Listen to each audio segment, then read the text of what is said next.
Good evening, and thank you to all members of the public, councillors and officers who are joining us for today's meeting.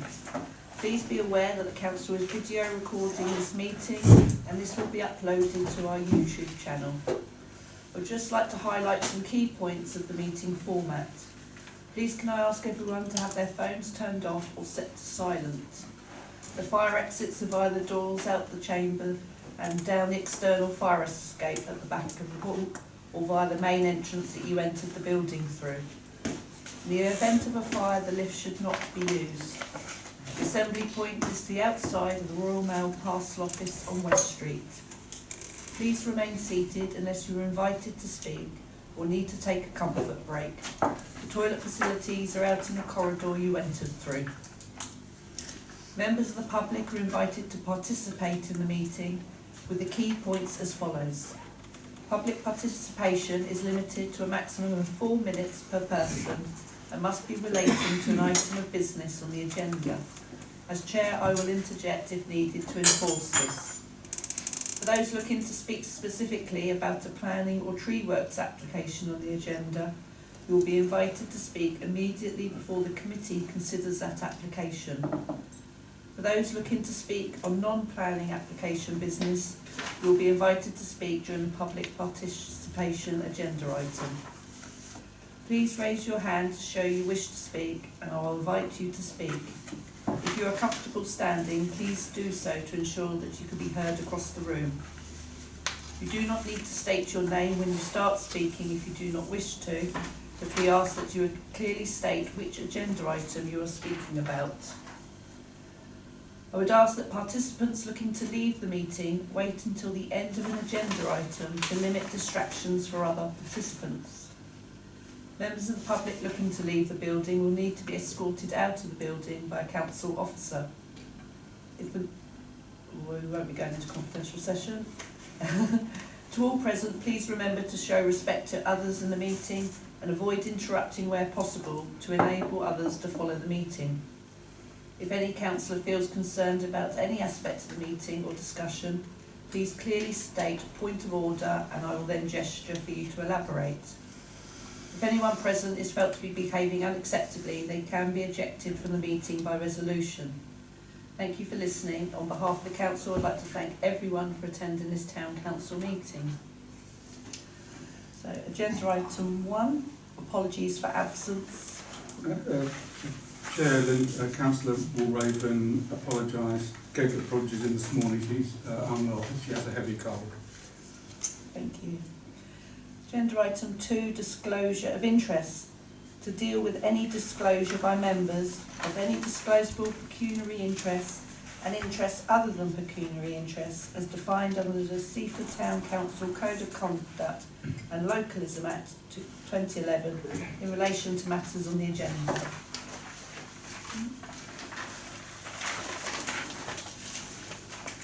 Agenda item 3, public participation. To deal with any questions or brief representations from members of the public in accordance with relevant legislation and Seaford Town Council policy. In accordance with Town Council policy, members of the public wishing to speak on individual planning applications may do so immediately before each planning application. Does anyone wish to speak? Yes, please. Yep, if you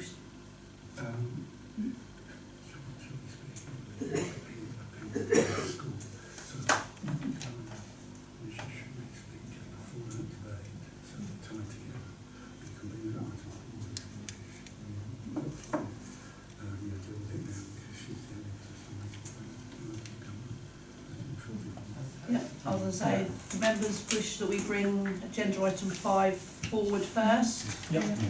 Okay. So I will propose that. Can I have a seconder for that? Thank you, Mr. Hanman.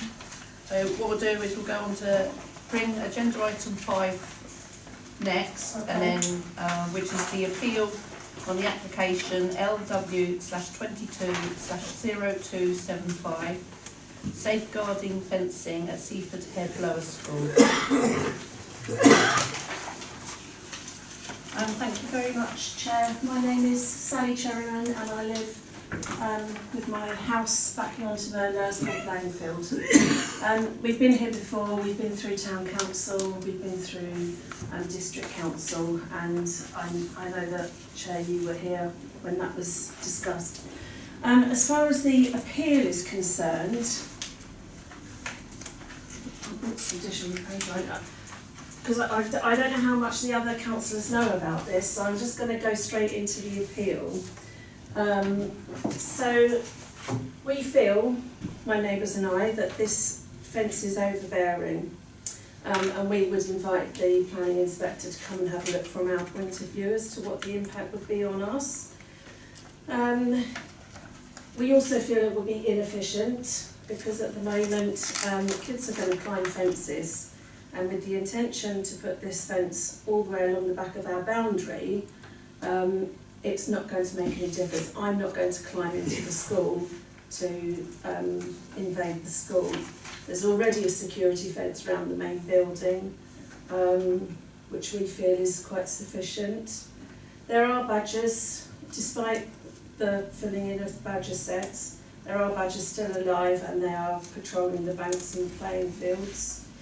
DFE guidance is statutory, not mandatory, which is a big difference about the fence.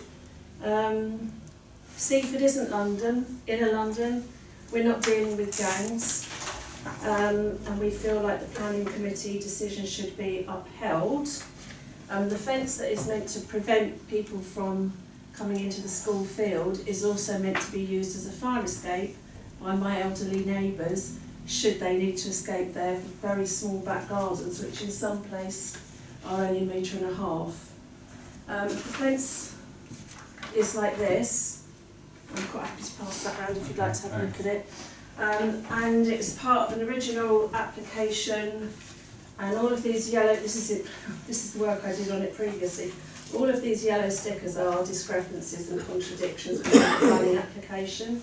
So we really feel as well that if this is allowed to go ahead, we could end up with an 8-foot fence, whereas the school is trying to reassure us and say, we're only going to put up a 5-foot fence. It's contradictory. They could put up a completely different height and a completely different colour. And we just don't feel that there is a need. There has been no safeguarding issues by invasion onto the playing field. It's spoken of in, I don't know how much time I've got left. I'm so sorry. 2 minutes. 2 minutes, okay. It's spoken of about combating. I'm not sure if that's come from within this group, but combating means you're trying to, it's different from preventing. There is no invasion from the outer perimeter of the school playing fields. Go to my notes here. I'm sorry, I was presenting some notes on behalf of a neighbour as well. In there, they're talking of a mesh fence. It's not a mesh fence. It's like that. It's like that fence. When you think of a mesh fence, you think of that flexible. It's not. It's solid metal, 5 feet high, and some of the planning application says they're going to remove the existing boundary walls. Well, I own my boundary wall and I'm quite proud of it. So, you know, they're talking about in the application removing things that do not belong to them. My wall was built when my house was built and is not property of the school. Safeguarding. Half a minute. Half a minute. Okay, so the application I said is contradictory. Therefore we don't feel it should be permitted because it just isn't correct. From a direct front view, if you're standing up at that mesh fence, and I have done it, over the last year I've done it, it's got a real impact on your vision. And if you look at it that way, you can see through the fence.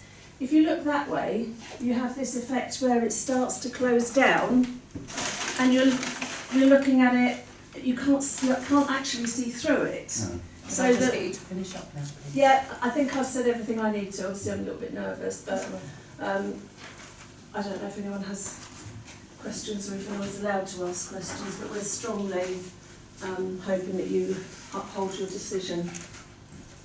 Thank you. Sorry, am I allowed to ask citizen a question? Quickly. Where do you live? I live on Cricketfield. Would you like me to show you? Yes, please. I live on Cricketfield Road here. So it's down here. So the fence is down here. All round Corsicogle. Most of Corsicogle weren't informed about this. And all round, yeah, this part is allowed to remain. Don't know why, but yeah, we live here. Okay. We still don't want the entirety of what they're planning at the front. Removing the bank, making the bank artificial. There's foxes and badgers living in there. Okay, thank you. Thank you. Jeff, do you want to Well, just the circle back with the report fills in the history from last year, which new members won't be aware of. There was an application, I think it was dealt with in June, and the residents spoken, and 3 other residents I think came along and opposed the application, and the objections from the committee at that time are set out in the report. It went to, after quite a lapse of time, it went to the District Council's Planning Applications Committee with a recommendation for approval from the officer, and the officer's report refuted all the objections that had been submitted by the residents and the Town Council, but the Planning Application Committee members voted to refuse, and those grounds are set out on page 9 under paragraph 116. In these appeals, you're not usually allowed to put in additional comments once the appeal is made. The inspector usually just bases his or her decision on the objections which were made to the original application. That's in order to sort of fast track the appeal. But in this case, although it's still a fast track appeal, because it's not an appeal relating to a house extension, which is the usual fast track appeal, then there is an opportunity for residents and anyone else interested to add to what they've already said in response to the application. But the main file is based on the objections to the application. But as I say, we're reporting this for information, to give residents a chance to address the committee again, and for members to either to add to what they've already said, emphasise what they've already said in objection to the original application, or maybe amend or withdraw some grounds. But as I say, it's an opportunity just to review what the objection, to hear again from the residents, and to submit anything additional that that members are concerned about. Thank you. Do members wish to comment? Can I just ask about this question in 3.3 on page 10, when it said about another way of achieving the safeguarding element without this adverse impact would be to reposition the fence an appropriate distance away from the property's boundaries. How has that been investigated? I don't think so. So through you. That was the main concern was the overbearing nature of having a 2 metre plus fence up against what are usually quite short boundary fences and narrow gardens in Cricketfield Road, quite shallow back gardens. So a fence like this would be overbearing. You wouldn't get the same level of enjoyment out of your rear garden. So yes, I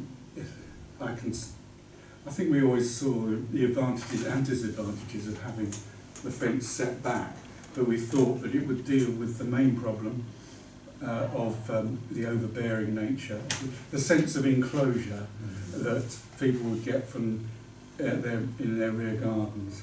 Having said that, I think it's also clear that it might be difficult to maintain a strip like that, a sort of no man's land. But it was a suggestion. I think it's probably been rejected as impractical. I don't know, but that was the main concern of the members, and that was really the suggested way of dealing with that concern. Set it back. You'd still have enough room, hopefully, in the playing field to play whatever sport you wanted to play. Have enough room to use it as normal, but the fence, and it would still be safeguarded by the fence, the school, but it just wouldn't have this overbearing and over-dominant feeling for the and affect the enjoyment of the rear gardens. So, but I think really, I'm assuming that it was just rejected as impractical and maintenance was difficult and all that, which you can accept. But as I say, it deals with the main problem that we saw without, in committee's view, restricting the enjoyment of the playing field. Councillor Buchanan. Thank you, Chair. Just a quick thought. That fence down Cricket Field Road, which is at the back of these residents' houses, what's it there for? Is it to stop the kids getting into the garden, or is it to stop these residents from getting onto the field? I can't actually see it serves a superior purpose. I suppose the issue is that if you're going to have a safeguarding fence, it's got to enclose the whole boundary. Otherwise, there'd be ways and means of getting in. Yeah, I mean, if somebody wanted to trespass, they could go through the houses and out the back gardens. Do that. But that's probably not ever happened in the whole history of the... Well, Yeah. Anyone else? Sorry, we can't bring the public back in.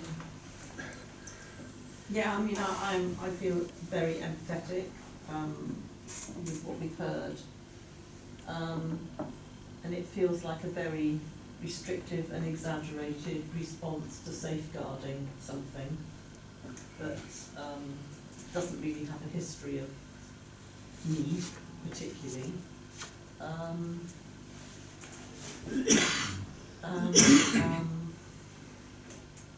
Also probably very expensive to put up all the way around there. But anyway, that's not our problem, is it? Well, I think as the report says, 3.1, the school's got government funding to provide for the Which fence. is why they...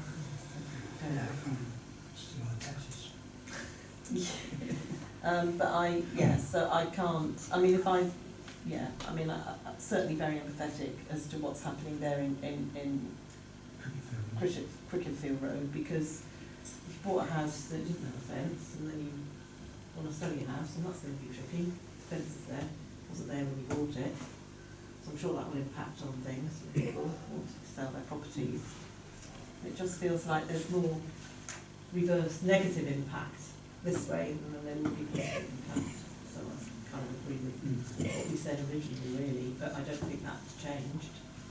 No, I think that's kind of some of the reasoning we had previously why it was objected to, that it wasn't needed all the way around and things, and that's why we had the response we had. Councillor Honeyman.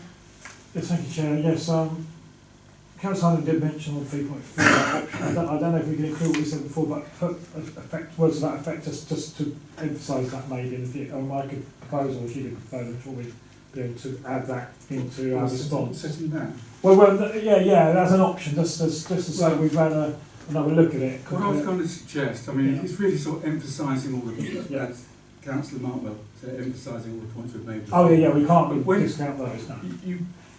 We've had quite a bit of an experience of appeals lately, and you'll know from the way that inspectors make their decisions, they look at the benefits on one hand, disadvantages on the other, and balance them out.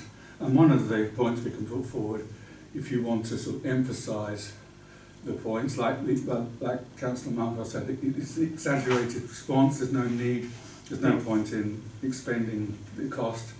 still has an overbearing effect, and that the given the nature of the location, it will have a negative impact on the general area and the amenities of residents, which is not outweighed by the benefit, the safeguarding benefit which it's attempting to introduce. That's the way the inspectors' minds work, and that's what they're trained to do, to sort of. It's weight on both sides. Yeah, exactly. That's what it's all about. So when you go, like the 4-day inquiry into the Constitutional Club site, it was all about, the nature of the impact on one hand and the benefit on the other, of having housing for supposedly elderly people in need of this type of housing. That sort of thing is going. Yep. So you've got to weigh up those two sides, and I think perhaps we didn't make that point in the original objection. So if we're going to sort of try and refresh the objection we've already made and put a bit more weight on it, that's something that we could introduce, the balance, but basing it on the same principles as that we've used before. So that's just a suggestion. Councillor Olivia Honeyman. Just say I wasn't proposing that we did that. I was just asking a question because because it was in the report. I wanted to ask the question, but now I know the answer and about the practicalities. That's not going to be practical for that purpose. I just was asking. I wasn't proposing it. I mean, what I was going to say, if we just assume what we said already, we're not really adding anything. The emphasis is the same, more the same, but which is what it sounds like.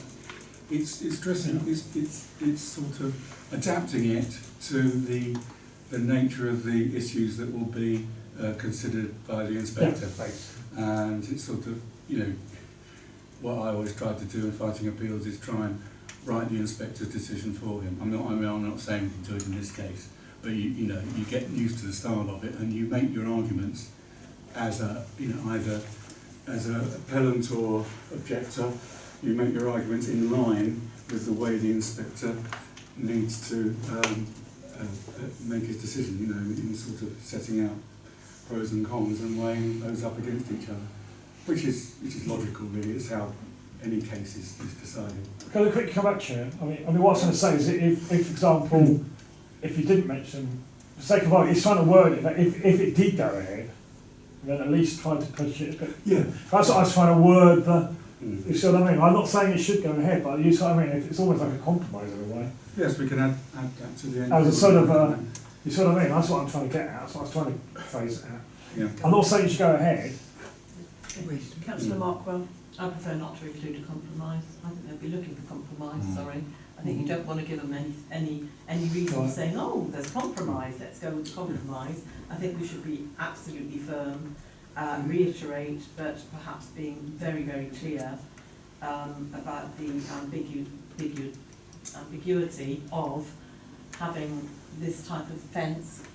My learned colleague next to me has got a picture of a fence that it will look like, even though it's not going to be as high as that.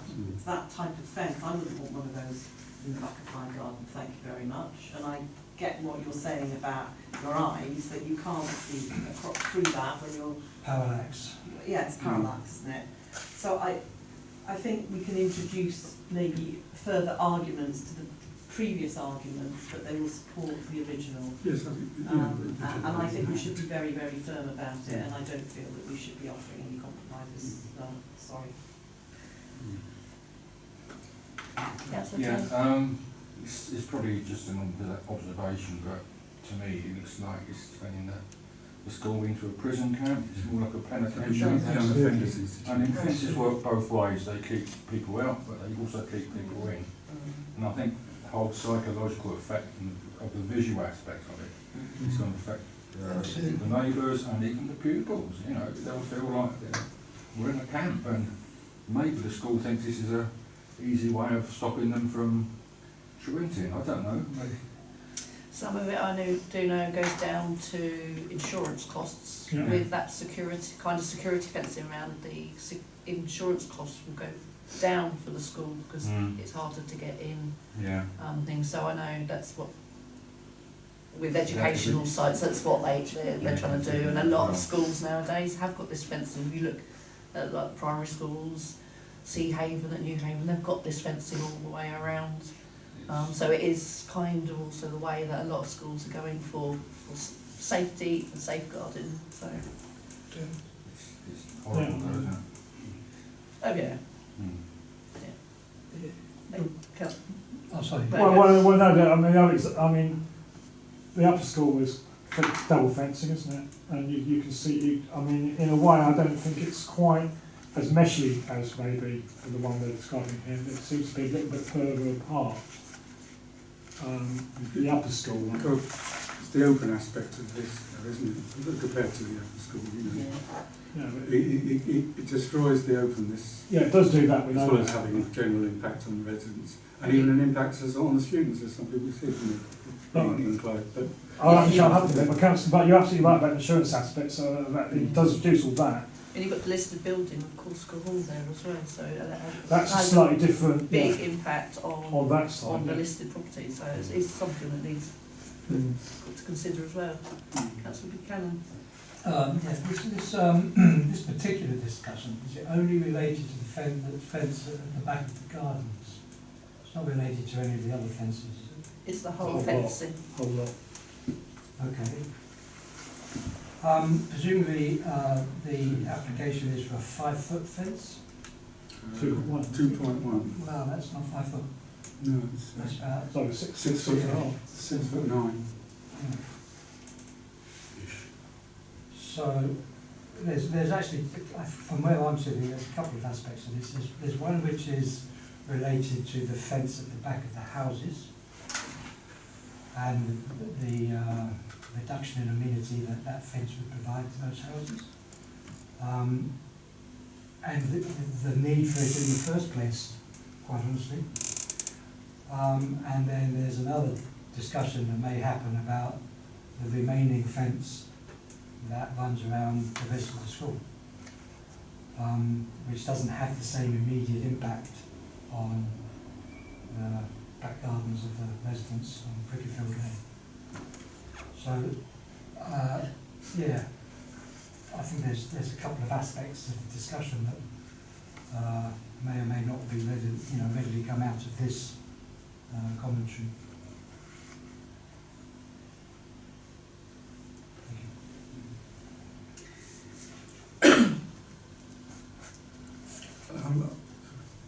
Go on, Councillor Markwell. Just a final probably comment. It just comes over as being all for the school, nothing for the community. I cannot see a gain for the community in this application. Well, if we don't agree with the Do you want to say something else? Yes, shall I just tell you what I've listed as the issues that have come out this evening that you might want me to emphasise and pass on to the inspector? It's an exaggerated response to the perceived problem. It's given the nature of the location, there's no the impact on particularly on the residents will be particularly severe given the depth of the rear gardens. There'll be a sense of enclosure.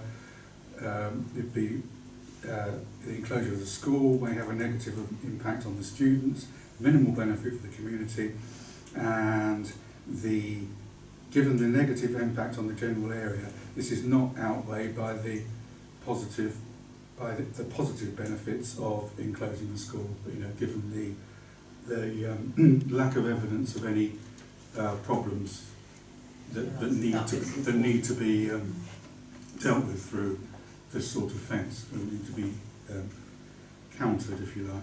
So they're based on what we said before, but they're sort of taking it a few steps forward as well. So I think it's worth, if you agree with those points being covered, unless you've got any more to add, then you can, then I can draft a response. Sorry, thank you. There's no mention there of the specific need for that fence against why needed. Well, yeah, I've got no need down. Oh, did you? Yeah, and and just say, given there's a sort of lack of evidence of any problems, just seems, yeah. So I'll ensure that that goes in. Thank you. It's just I can't give a sort of lucid sort of explanation of what I'm going to put in by just sort of giving you the ingredients, then they'll all find their way into a Kind of a response. starting point. Is that okay? Is everyone happy with that? Anyone else want to add anything to that? No? So can I have a proposer that we ask Jeff to basically reiterate our previous objection with these additional comments? Councillor Olivia Honeyman and seconded by Councillor Mark Brown. All those in favour? Thank you very much. Shall I let Mrs. Chairman? Yep. Thank you for your time, Thank you. and thank you for bringing that forward. That's okay.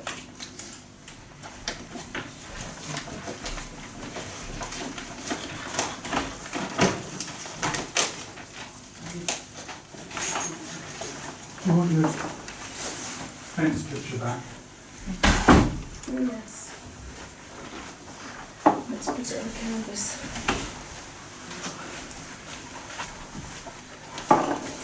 Thank you very much for coming.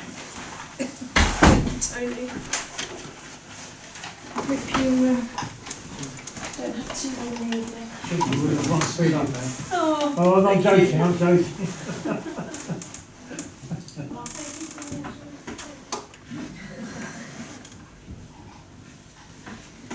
What's their evidence on the originals? Sorry? Was there the first application when we dealt with it a year and a half ago, was there? They didn't give like figures, something anything like that, did they? They wouldn't though, would they? So No. they don't do things like that, do they?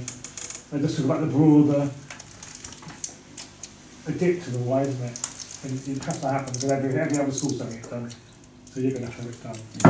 Budget for it, isn't it? If they find the money, then they'll do it, won't they? I think the issue has to be about insurance.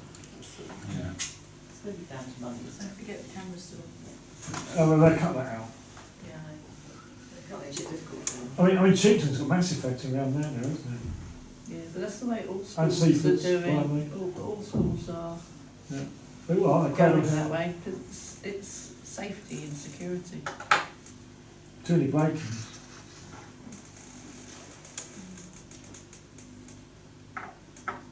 Breakouts. We're free.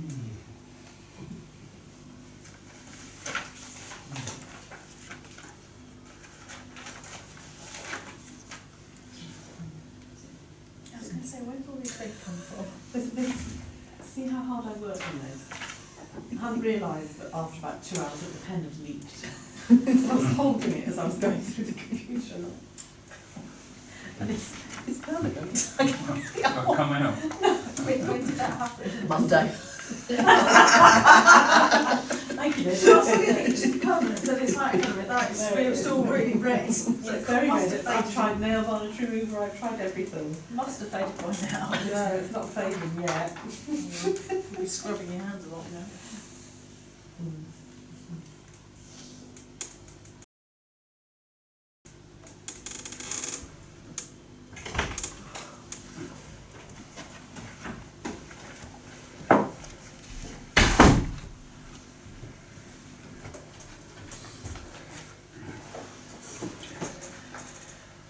Right, so we go back to agenda item 4, planning applications.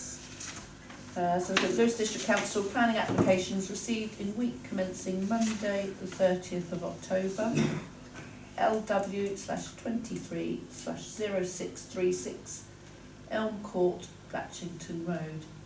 Variation of condition 1 in relation to approval LW/20/0799 to amend design of proposed dwellings, including changes to enclosed staircases, removal of solar PV panels on roof and external staircases and access balconies at front elevation with the addition of air source heat pumps.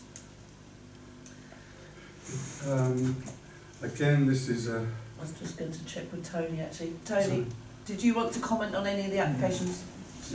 Well, I mean, This is an application which was dealt with a year or two ago. Yes, a 2020 application. It's an allocated site in the local and neighbourhood plans for 9 units, I think, and there are 9 units proposed. Did have a lot of opposition from the Bowls Club and people around because of the impact on the adjoining Blackington Conservation Area.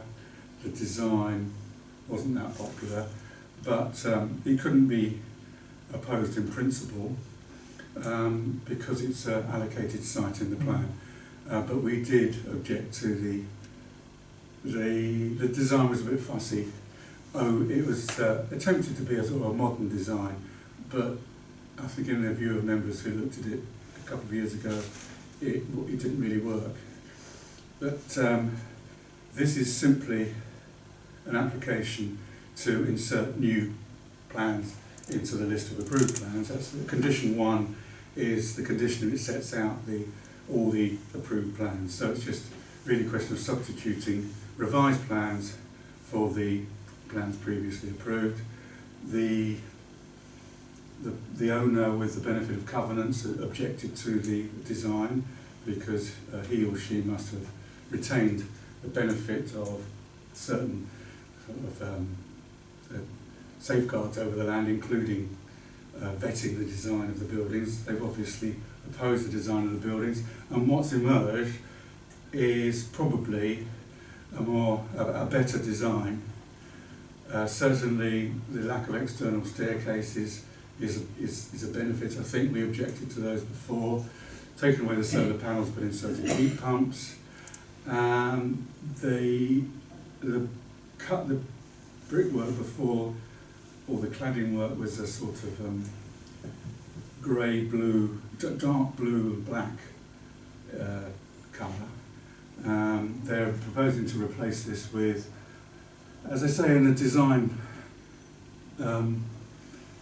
paragraph here, a more muted palette of chalky colours. Whether that works or not, well, it's a sort of a subjective view really, but it is a bit different from what was proposed before. But overall, the design is much more straightforward, and as I said, there's no scope now. It's got this far for opposing the use of the site for residential development in principle.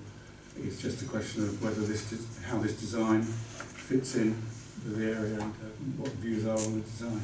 So we're mentioning the design. We can go to one of the proposed elevations, just so that you've got an idea of what you're dealing with.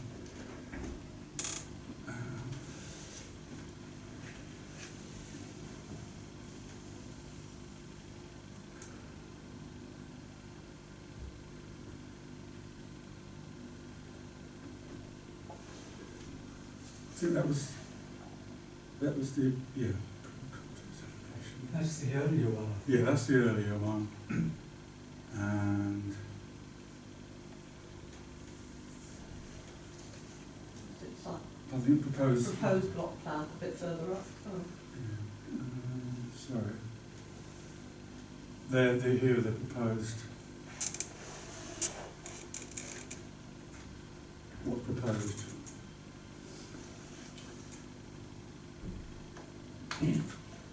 No, there should be elevations in there. Just scroll down, right? Oh.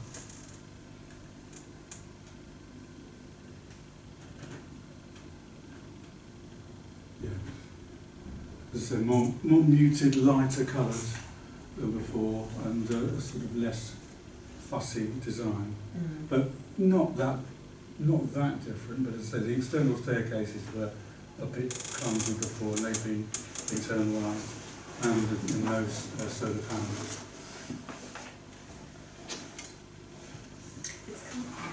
Any comments from the committee? Councillor Buchanan? Yeah, just a quick question, Chair. Thank you. Why were the solar panels removed?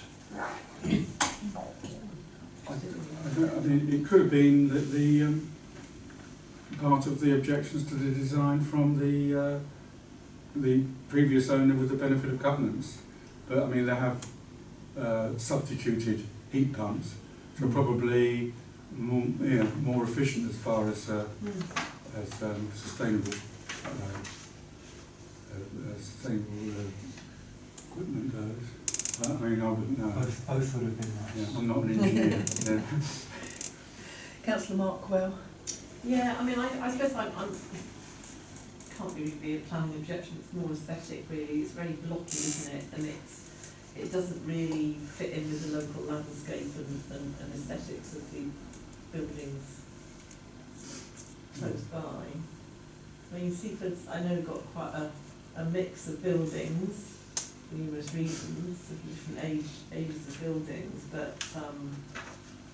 it looks more like a university or a college kind of residency here than which I just think is unfortunate that it hasn't, you know.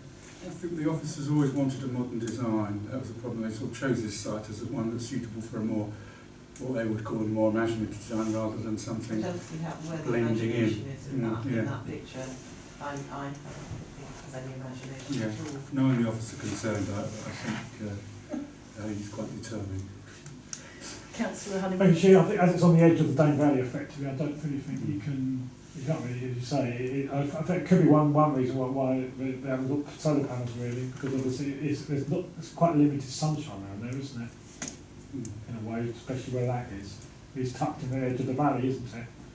So, and as the Dane Valley project per se is not going ahead now, or unlikely to in the near future, then I can see why they want to carry on doing this and revitalising this.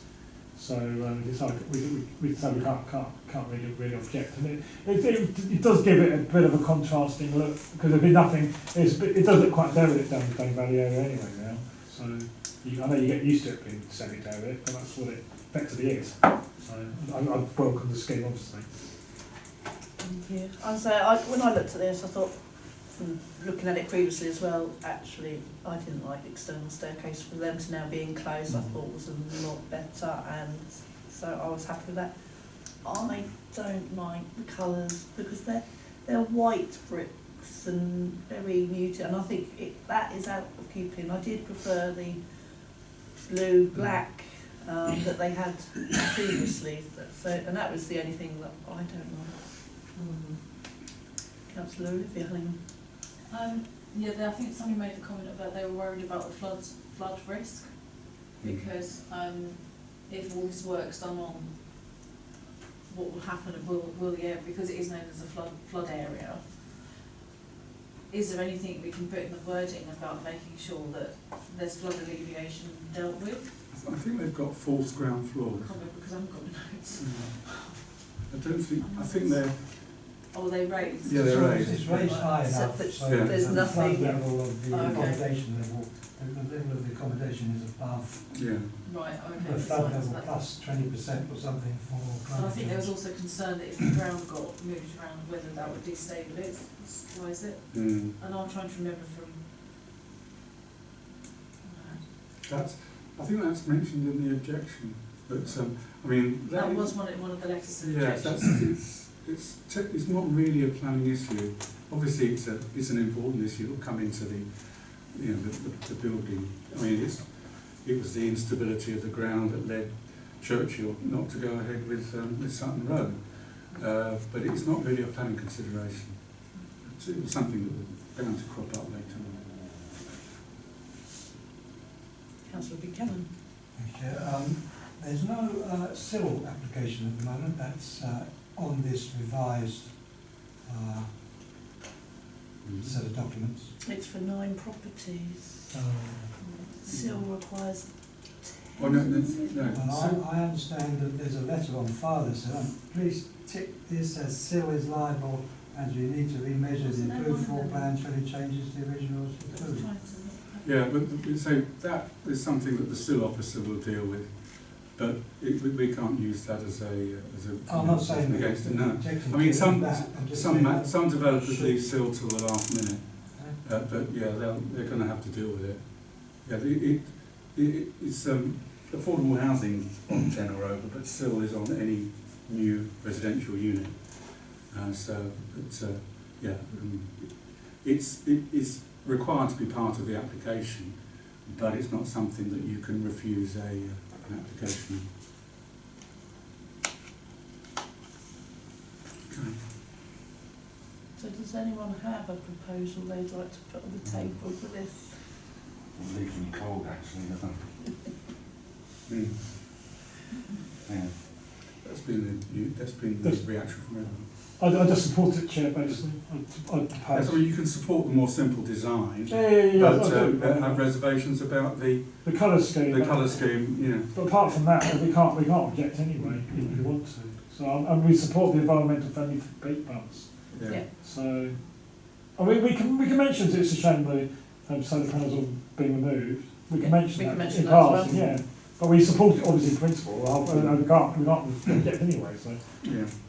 And just say, reservations about the colour of the brick. reservations of it, and Yeah. that's fairly subjective, that is.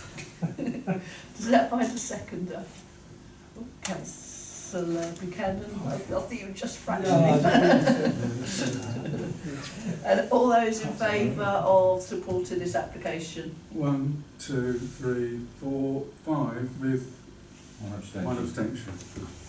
Thank you. Right, we move on to LW/23/0652 5 Marine Drive, Bishopstone. Replacement 2-storey side extension of front porch, conversion of internal garage and alterations to fenestration.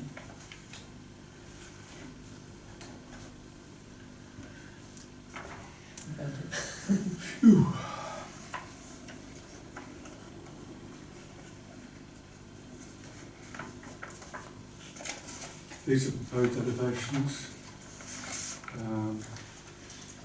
I think the main change is the additional side extension there, but it sort of retains the scale of the property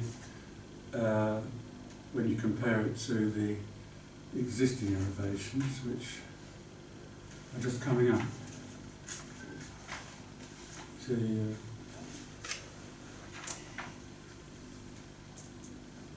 That's the front elevation. You've got the garage is replaced, and it's just a slightly broader with an additional third gable in the front elevation, but relatively neat, keeping the sort of scale and character of the property, but allowing some additional accommodations. So that's proposed.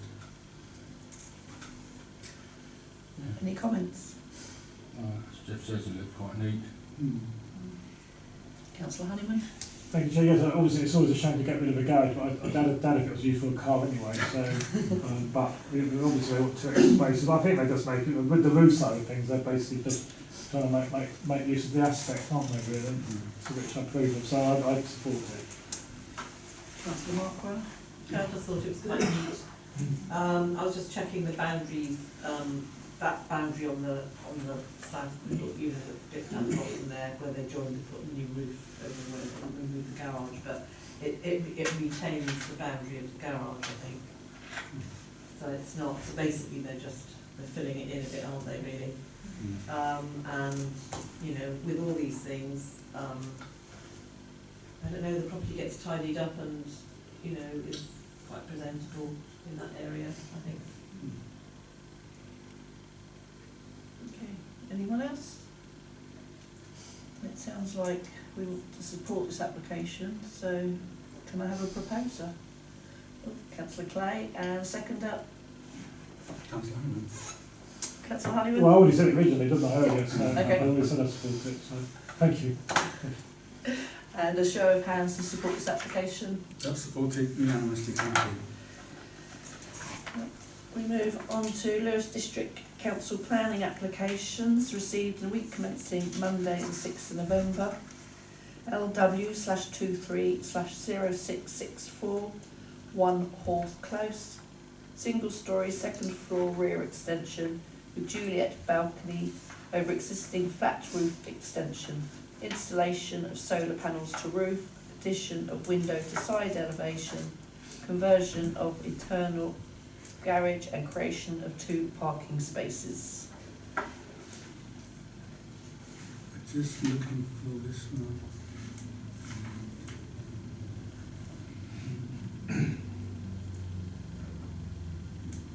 So 664. 664. Thank you. Yes, this has got minimal changes to the front elevation, but quite substantial change to the rear, and an additional window at the side. So this is the proposed elevations. The front elevation simply is a replacement of the garage, which was there, existing ones in a minute. That's the rear elevation. There's no properties at the rear, but the ridge height of the addition there is level with the ridge height of the main house. And there's also an additional window there, which is on the other side of the house. It's quite open, but on where that additional window is, it's quite close to the neighbouring house. It overlooks the sort of dip, so at the back it's quite extensive views. But this could possibly be seen as slightly over development, and the additional window might be seen as affecting the amenities of the neighbour. But as I said, the front elevation is, as you know with these houses, they're all back and no front. Very different from the front and rear. So if you want to look at if you want to compare that with the existing,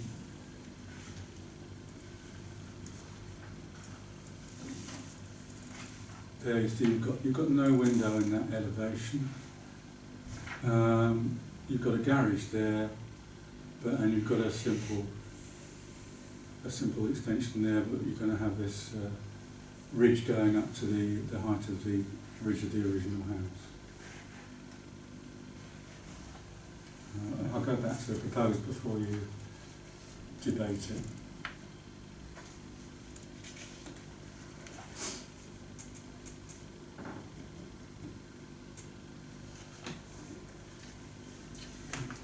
Any comments? Councillor Honeyman?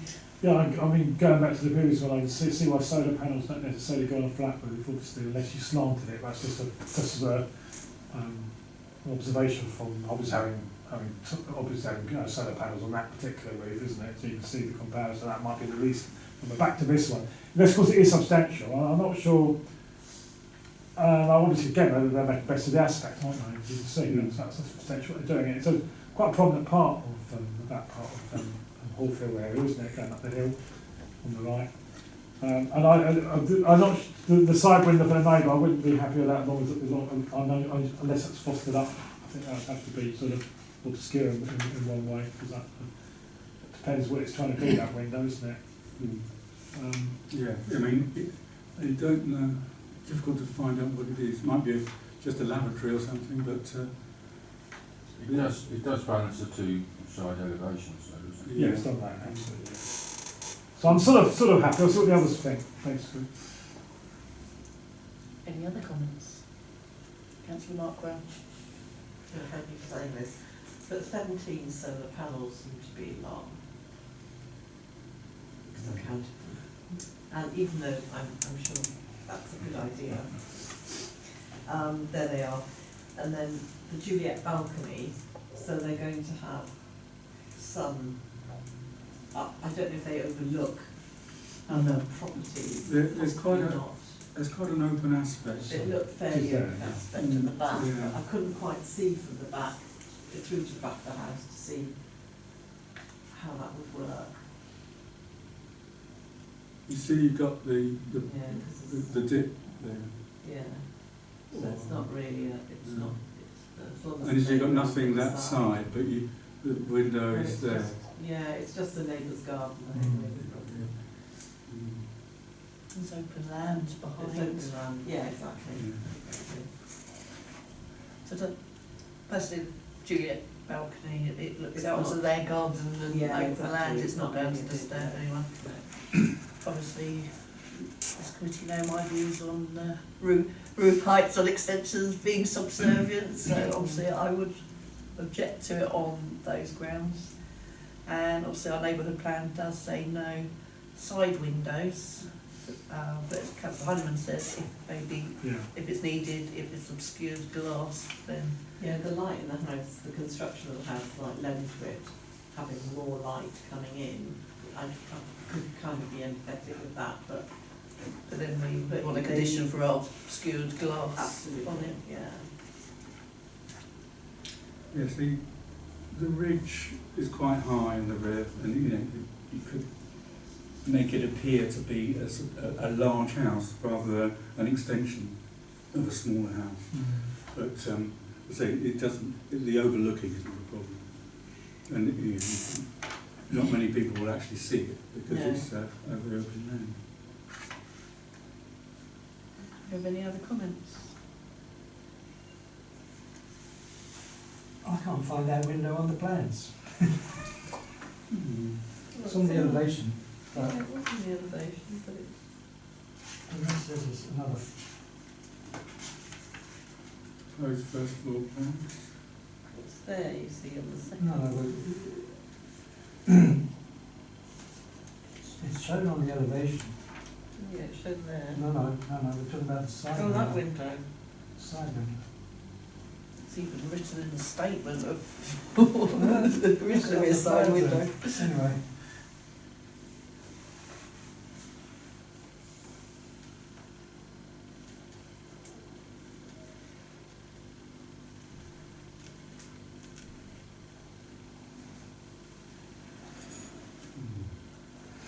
so I'm just trying to figure out which room it was supposed to be Oh, I on. see, yeah. To, It's not on the, Not that one. well, it's a double those, window, that's a bit too those low. are shown on the existing and the proposed plan, so those are already there presumably. Yeah. It's just, No, it's not clear, is it? anyway. Bit of tinted glass, apparently. Obviously, can I come back, Joe? Obviously, you noticed about the picture. Can they not make it slightly slant, or do you think that it's done basically so that people can stand up in the roof space? So that's why they've done it as much as they can. Otherwise, you end up sort of banging your head or crouching you down. So I don't know how easy it is to make it slightly less sharp focus, but I suppose you'd have to turn down because of It needs half a metre. yeah. To make At it a bit least. more different. Yeah. That's what you prefer, Chair. That's what I would, I'd object to it on the grounds of Being the same height, the basically. ridge height being the Yeah. same height as it's not subservient. So I'd propose that if you want to as an amendment there. Well, it's objective, but we'd obviously support it in principle, but can we word it like that? Support it in principle, but prefer the height to be subservient, you say. Principle, subject to a reduction in height Yep. of the ridge of the proposed rear extension. Yeah. So that it appears subservient to the main house rather than over dominant, something like Yeah, that. it is. In line with the design guideline. Yeah, it is dominant at the moment, isn't it? Very, very dominant. Yeah. That's it. Right. So that's a supporting, isn't it? Well, If if it will a subserve. sort of supporting a modification in the design, really. Yeah, basically. I mean, you say it's either that or you object, but then you word it the other way. So in a sense, the majority would be approve it, don't we? Yeah, and obscure glass in the new window. Yeah, Yeah. the side new windows. Yeah, the new window on the side. That's the motion. Then. Does that find a seconder? Councillor Markwell, thank you. And all those in favour? That's carried unanimously. Good. And then we move on to LW/23/0665 90 Claremont Road. Erection of 2 studio flats, class C3, to be used for emergency housing with provision of refuse and cycle storage. This has come, another one that's come before the committee. Yeah. Yeah, I should remember it. In our first 245 it is. Yeah, was it a few Yeah, months first ago? 245 I'm trying to 23, work yeah. out whether it was. Our first meeting. Oh, right. So Yeah, 245. So you've got the whole history. The previous application was for conversion of the rear extension, which had become dilapidated, to turn it into 2 units. That was approved. This is for an outbuilding, Further down. Further down. Yeah. again, 2 sort of studio flats, which would make the number of units accommodated in the house quite high, maybe something like 16 people. But it sort of halves the size of the garden if you look at the block plan. And there's an objection from the neighbours regarding sort of overlooking, etc. And the fact there's already problems with the intensity, if you like, of the use of the property. But on the other hand, again, balancing these things out, as inspectors or planning officers have to do, there is a need for this sort of housing, a dire need, and this is a perfect location for emergency small-scale housing, house and multiple occupation. That's the studio and the rear garden. I think the block plan gives you some idea, the best idea of the. They say existing block plan, but it's also the new block plan, and there it is. So you've got the rear extensions have already been approved. That's there, and this is for half of the remaining garden to be used by another 2 units. Okay. Sorry, just a point of order actually. If I know somebody who lives quite close to this and sort of is a friend, do I need to declare an interest? Depends how close, really. Yeah, I mean, there's Glenmore Court is where the objectors live. There's only one objection, but anyone in this area really. It's the other side of the road actually. Well, yeah. Well, I'd say it depends how close. 2, 3 or 4 houses away is. If it's more than 3 or 4 houses away in this sort of area, I'd say it was okay. Yeah, I was going to say it's more of an acquaintance rather than Yeah, a close friend. I wouldn't marry I was to going to say near that side. Yeah. Okay. I just thought I'd throw that in. Neighbours, immediate neighbours, yes, but not so serious as we go out. Councillor Markwell. Hello. Okay, so looking at the objections, which I think were fair, looking at road access, the number of people that were going in and out of the property, parking,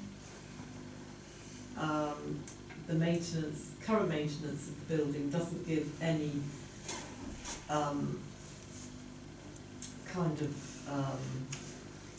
hope. Yeah, optimism. Optimism that the new units will be maintained any better than the current new ones have been. I understand that we need emergency housing, but we don't need people to be taking advantage of the idea that we need emergency housing to actually benefit, because there will be revenue benefit on this, and become poor landlords, because this, at the moment, it doesn't feel like the properties are being maintained that well. So to encourage poor land, I don't know what the adjective would be, to be poor landowners, or landlords, by just amassing more units and more multiple occupation doesn't seem appropriate somehow. But I don't know the relationship between landlord law and extending and continuing to add to one's property. But then there ought to be a particular standard of property maintenance before you then grant further development it would appear in a situation like this, because you just don't really want to stuff people into really packed situations where there is obviously already current poor maintenance, and it would be really sad to have to say, oh, we've got emergency housing in such poor conditions for someone. I mean, we can say we need emergency housing, but we do not need to agree to poor emergency housing. So I have a worry about the social impact and aspect of this, given that the history of this property and ownership is not that good at the moment. Yeah, I think there's an argument to say that, you know, it is emergency housing and it won't be long stay, but that I don't think that means you can justify a sort of low standard. Yeah. And I think there's a pretty intensive use of the building as it stands, with these two units having been given permission. And I think also, although the property is quite close to the sea, it still needs garden space as well, for a healthy living environment, and this takes up half of the garden space. Not as much of a garden, it's more of a tip, but you know, it should be used as a garden, and this obviously prevents that space from being used. So you could say, I mean, I know that you wouldn't necessarily want to go against this type of housing because we all know that there's such an acute need for it. But you could say this is, you know, as far as this property is concerned, it's a step too far, in that it makes for an over-intensive use and cuts down the amenity space available to the, you know, the occupants of the main house, and possibly could have an impact on the neighbours. Certainly, you know, the neighbour objection was quite lucid. So, yeah, you know, again, it's a balance. It's emergency housing for which there is a need, but you still need a level of a good standard and a level of amenity which is acceptable as well, both for the occupants and for neighbours. That's okay. Can I just clear something up? So what we're looking at is an additional unit in there? Two. Two. And those, so the ones attached to the existing building, those are the ones that have got prior approval? Yeah, they got approval about 4 or 5 months ago. Yeah. There, and this is something in addition. Yeah, I just wanted to be clear on that. And then the objectors come from there. The objectors' garden is there. The rest of this, I looked at the aerial view, is concrete parking area, but there is a little garden there. I don't know exactly how Glenmore Court is split up, but the objector comes from there, and it's quite a forceful objection, really. Well, how about if we recommended that just one additional unit, furthest away from the objecting neighbour? Yes, I mean, that would release more amenity area, wouldn't it? Councillor Honeyman.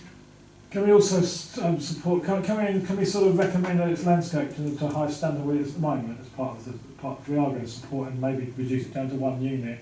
But at the moment, it's an amenity which I doubt the existing properties have very good access to that. And they're even using anyway, bar maybe a rotary line or something in the summer. It's not really. It doesn't look good, does it, as a amenity use at the moment to want to enjoy it in the summer at all, really. That's just a suggestion now. I don't know, we can do like a recommendation to... Yes, yeah, I mean, you can make whatever reasonable comments you like, you know, so to say.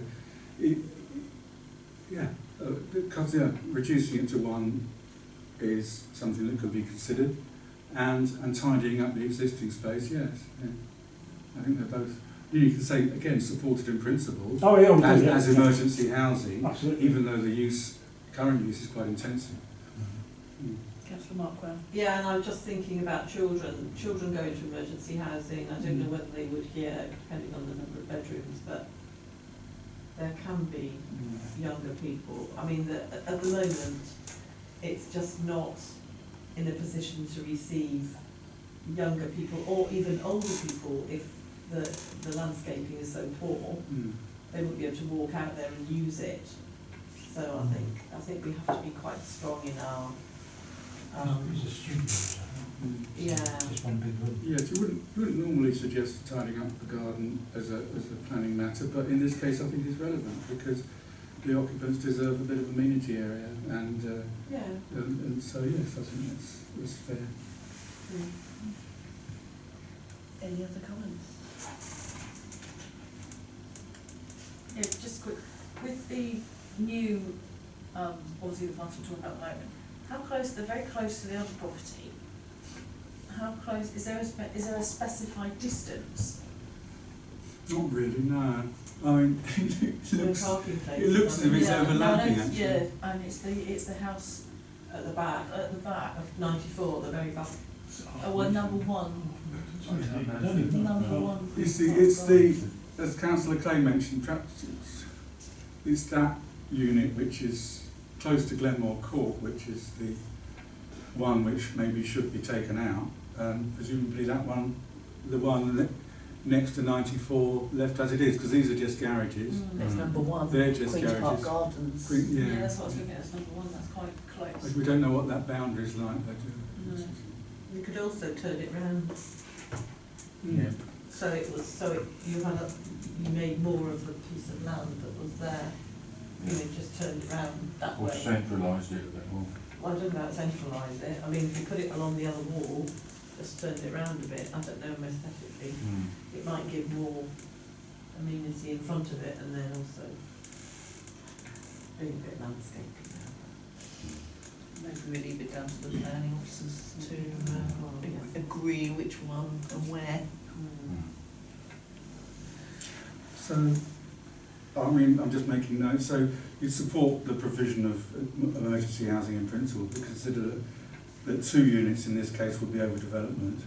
That you just consider there could be room for just 1 unit, because 2 units would reduce the amenity area to an unacceptable degree. So one unit would be acceptable. Also, the garden area which would existing needs to be landscaped so that it can be enjoyed as an amenity area by the occupants. But you know, it's important that some amenity area is available to them. I think especially because of the amount of units that there are in those properties, that they deserve that some open space. Yeah, that's yeah. Councillor Honeyman. Just coming back on that last bit about the landscape, you want hard landscaping as opposed to lawn, really, isn't it? Because there'd be more use. You know what I mean? The lawn's not going to get maintained, so I don't know. Well, it needs to be. Or a bit of both, maybe. It needs to be adapted so that it can be used. You know, Yeah, whether it's got concrete patio that you can put deck chairs on, or a lawn. You know, something like that. It's space to put chairs on. You know, and the table, so you can sort of enjoy the open air. Whereas at the moment it's just it's rubble. You know, so it doesn't matter if it's soft or hard, as long as it's usable. I think. Usable, yeah, that's probably usable. Yeah. Have we had No, I haven't had a proposal. No. I was going to say, you asked for 1 unit, so it Yes. was kind of a proposal. So Councillor Clay proposes and Councillor Honeyman seconds that. Is there any other comments that will? No? So From the landscaping. yeah, that's on there. Yeah. So all those in favour? That's Unanimous? unanimously carried. Yeah, supported in principle, subject to those provisos. So we move on to LW/23/0671 30 Sterling Avenue. Replacement single-storey side extension, alterations to fenestration, external materials on all elevations, and installation of solar panels to roof with associated landscaping.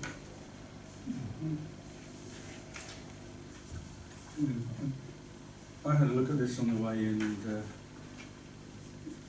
there's a couple of points to mention about the objection. The objection is from the resident at the rear, and I'll get the the layout, I think, is the best plan to show, proposed layout. It's quite a prominent corner property, the corner of Stirling Avenue and Elgin Close, where the objector lives. The objector's here. It's a corner property, so he's got a side garden. At the moment he's got a wall there, keeping his rear garden private. And the objector mentions is he going to get rid of the trees on the site? And I looked at the application form, and it says, in answer to the question, will any trees be removed, it's a no. And also to the louvered fencing, which is here, which is like an internal matter and not really part of the scheme.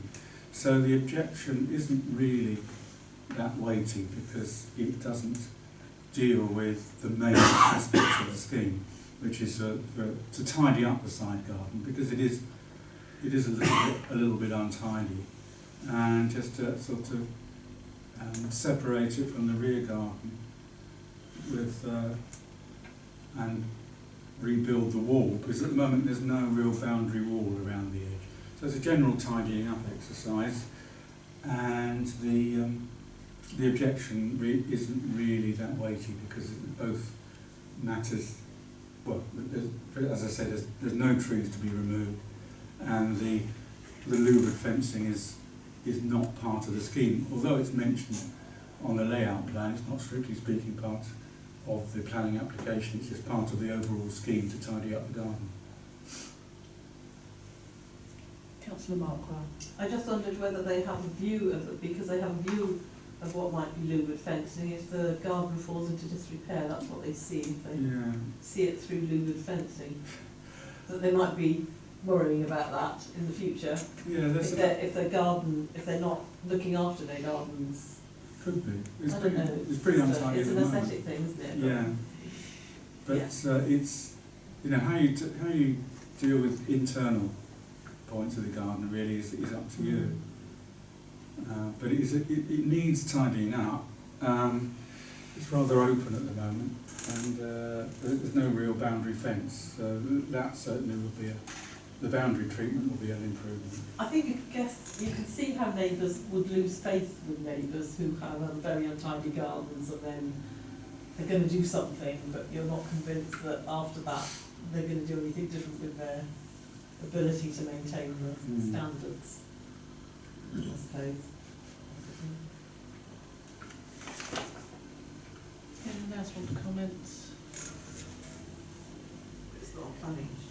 It's quite a nice looking property. It is a very large property compared to the other properties, its neighbouring properties. And I think the extension isn't large, it isn't overbearing really compared to... It's well down from the ridge, and it doesn't extend beyond that wall. So. I'd be quite happy to support this application. So I will propose that. So find a seconder. Councillor Buchanan, thank you. Any other comments on this? No? All those in favour? That's unanimous. Thank you. Thank you. Move on to LW/23/0570, 53 Kingsley, single storey, first floor front extension.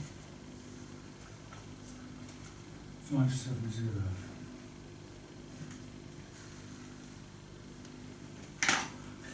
Phew. Not too bad, only about 10 seconds delay.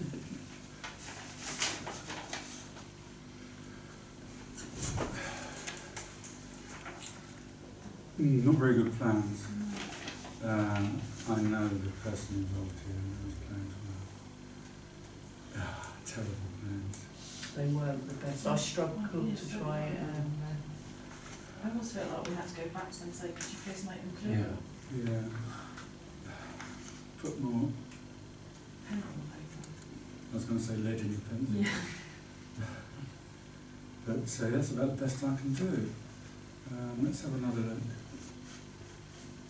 I think you have to download the PDF to get a Yeah, decent perhaps. view of it.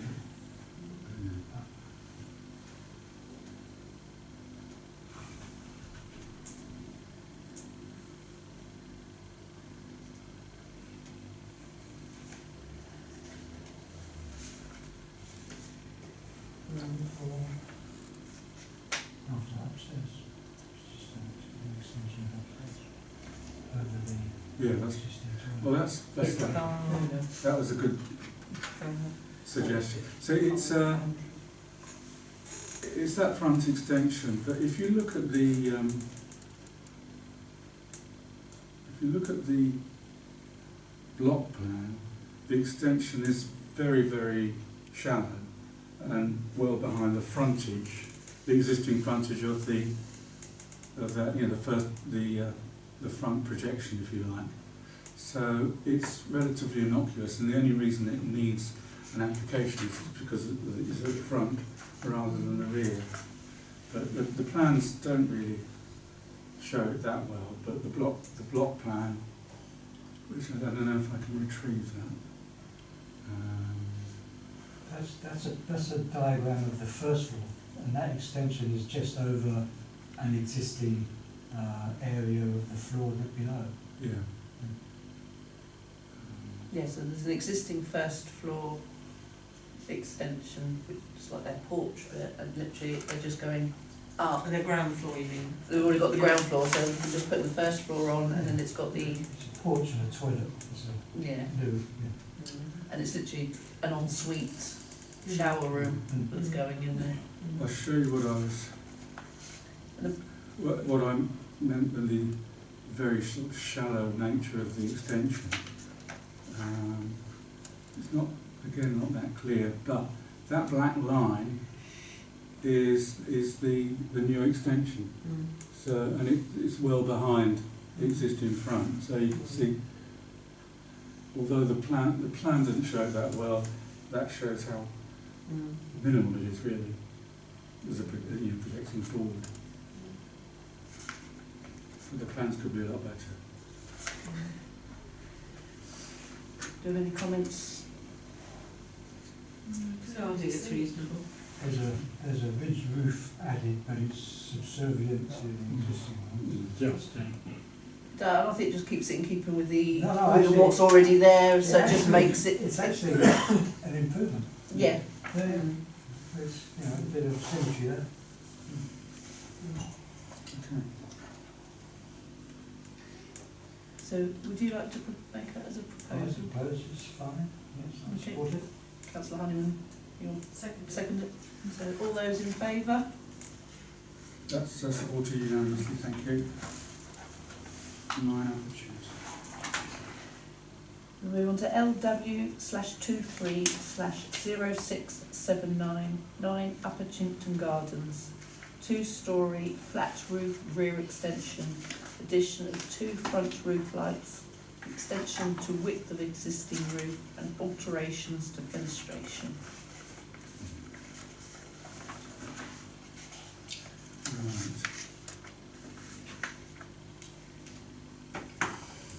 This is very large. You can see from the little site plan or block plan there that it more than doubles the size of the house. And the dormer at the front, well, it is not the entire width, but it's level with the ridge height, so it's not what you would call subservient. And the problem with the dormer at the rear, as I see it anyway, the applicant's saying it's comparable to the one at number 5. Well, the one at number 5 is an ordinary rear dormer. This is a large dormer over a projection into the garden. Number 5 hasn't got that projection. It's just sort of this sort of dormer up to that line, and probably less dominant as well. But this is on the ridge, but it extends over an extension into the rear garden, which takes up about half of the rear garden. So at least the applicant did say in his statement it's accepted as large. You know, he tried to compare it to his next door neighbour, but it's not really comparable. So I say there are grounds for regarding it as over dominant, not subservient to the original house, because you can't say it's subservient when it more than doubles the actual size of the house. And that's the rear elevation. Again, the dormer's not the entire width of the roof, but it is level with the ridge. But it is kind of large because they're wanting to extend the edge of the roof to make it that half a metre either sides. So then you've got a bigger overhang as well. So. Yeah, it's quite a large development. Any comments? Councillor Markwell? Well, I just felt it was overbearing, given the rest of the property in the area. So I think it's significantly, I don't know whether you call it overdevelopment, but Yes. I think it's justified. it feels like overdevelopment.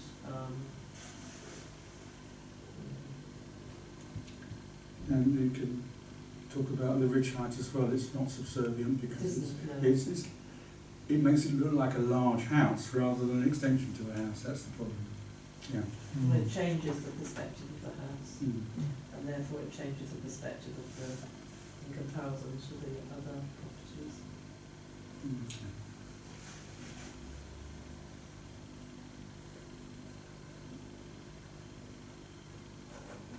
Any other comments? No? Does that find a seconder? Councillor Honeyman, thank you. And all those in favour of objecting? 5 in favour. One abstention. Thank you. So Lewis District Council planning applications received in week commencing Monday the 13th of November. LW/23/0602 and 0603. Planning and listed building consent for Fitzgerald House, Croft Lane. Replace steel beams supporting block 1 store, remove concrete first floor and replace with insulated timber floor. Rebuild internal masonry wall. Repairs to flicked panelling and associated brickwork repairs. Following DS/23/0024.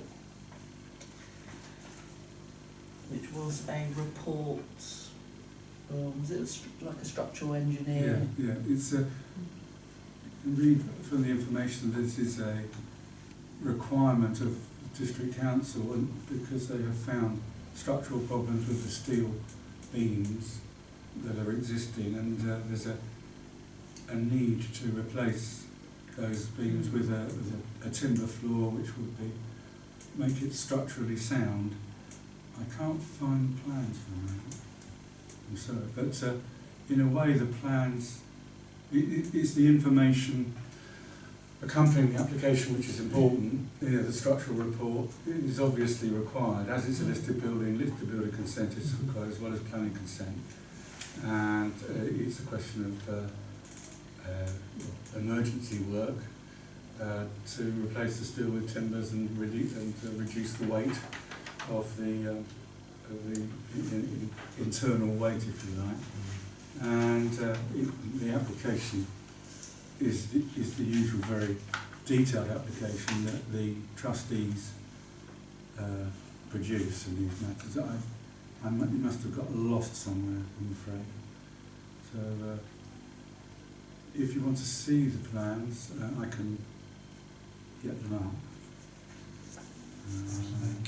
Councillor Honeyman. Obviously, I'm happy to support it. I mean, we can't do anything about it. There's obviously emergency repairs, what's being found with the survey, so we've got to support it.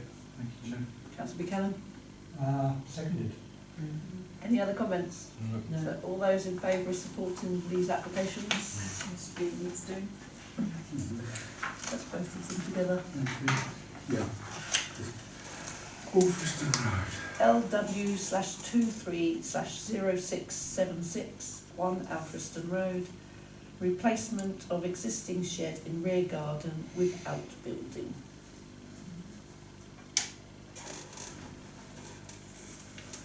More luck with this one.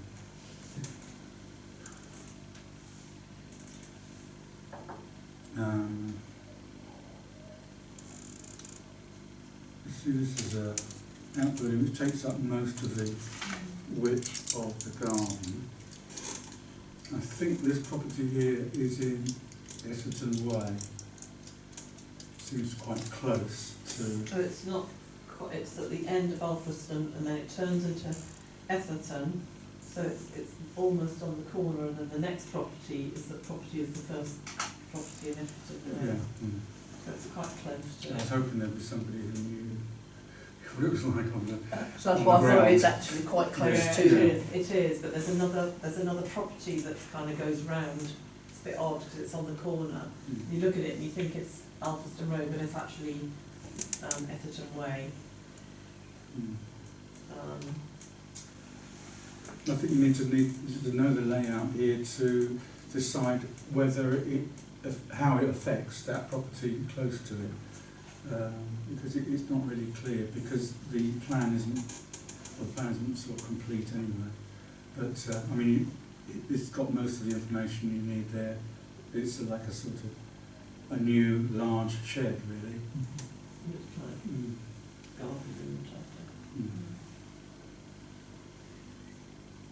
If you no objections or anything. Any comments on this, Councillor Markwell? Well, the garden room won't have, you'll have windows going down the garden, it doesn't have windows at the sides, so it's not going to really disturb neighbours from that point of view. The neighbours don't seem to have anything down the bottom of their garden, but you know, it's not linked to anything in Etherton Way. I don't think there are any comments from Etherton Way. There's no mention, there's no objections at all. It's been in a couple of weeks. So. I mean, they're quite popular, these garden rooms, aren't they? For putting in now, they accept the size of them as being quite useful. Yes, this isn't excessive, it's pretty typical of the sort of rooms that people are putting in. Yeah, And the gardens are large enough to be able to Yeah. accommodate something that yeah, size as well, so. yeah. Any comment? I can't see any reason to object, that's fine. So can I have a proposer and a seconder? Councillor Markwell, Councillor Clay, all those in favour of supporting? Thank you. That's unanimous, thanks. I'm still concerned about how close it is to the other property. So I'm going to abstain because that's quite close.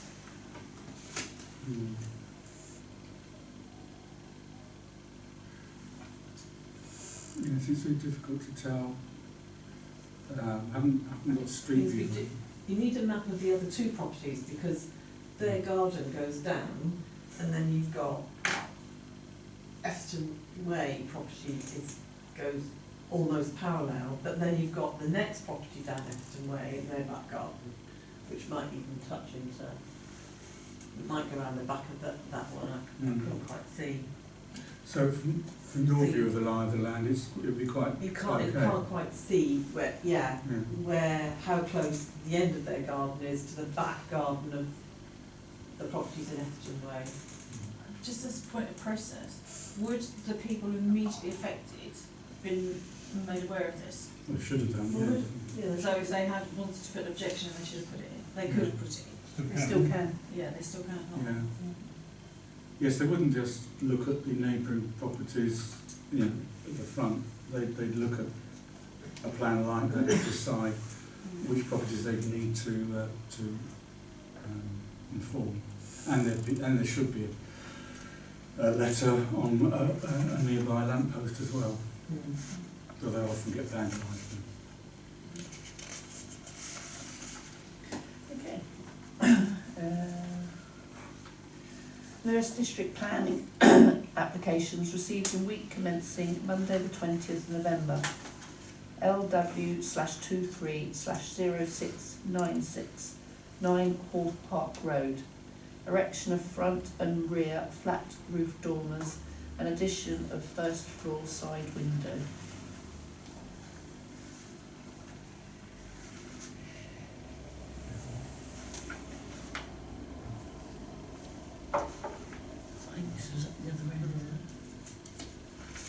this one. Okay. I've got two. So is it worth deleting the other ones once you've done that? Yeah, well, So you've got less tabs? I'm always afraid of deleting ones I need. Oh. Yeah, because they're so close together. I've got fat fingers. And not really. Get a mouse. I'm not really IT. You need to get a mouse. A mouse. Well, hopefully I haven't kept you too long. No, that's fine, I'm just thinking it might be safe. I've got no faith in my IT skills at all. You should have been here when we had trouble with the screen. This is quite a modest dormer, front and rear. I'll get the existing up as well. There are no dormers in the area, but they seem to be relatively modest and quite in scale with the property. So I wouldn't have thought that having a dormer here, even though the other properties are, don't have dormers, I don't think it was too harmful really to the character of the neighbourhood. They're well below the ridge height, and the width is pretty modest as well. Any comments? I think, sorry Joe, I think because there wasn't much in the other properties, it was kind of setting a precedent for doing it, if that's okay. That's right, that, You know. the It back does one look- I've got no it looks problem bigger, with I at mean, all. it's because at the back. Mm. It does look a lot bigger at the back than the front. Yeah, well, that's how it usually goes. But that, the extensions here, they look quite okay. I mean, yes, agreeing to dormers in this case makes it more difficult to resist other dormers, but they're quite a small scale, so anything above that could be opposed if it was more dominant. But they're sort of within reasonable boundaries, tolerance levels, really. And you can't go against people who just want to add a bit of space to their house rather than have to move. It's one of those things that happens. It's just, do you want to set the precedent in allowing this front dormer or not? But it is obviously a lot smaller, so it's not as prominent compared to the back. So you've got to weigh it up, don't we? Councillor Honeyman. Thank you, Chair. Just regarding that side window again, the positive side, I don't know what it says on it. If you remind me, if we can add that, if it's not on there. That one. It's the first Yeah. floor side window. The way it's drawn, it's obviously new. So yes, I mean you could ask for obscure glass on that. It could be again a toilet or bathroom or something, Yeah. or in the corridor or something. Yeah. Is it quite landing, isn't it, when you're upstairs? I think it's a bathroom. Oh, right, then. It'll be obscure anyway. Yeah. But you- Hopefully.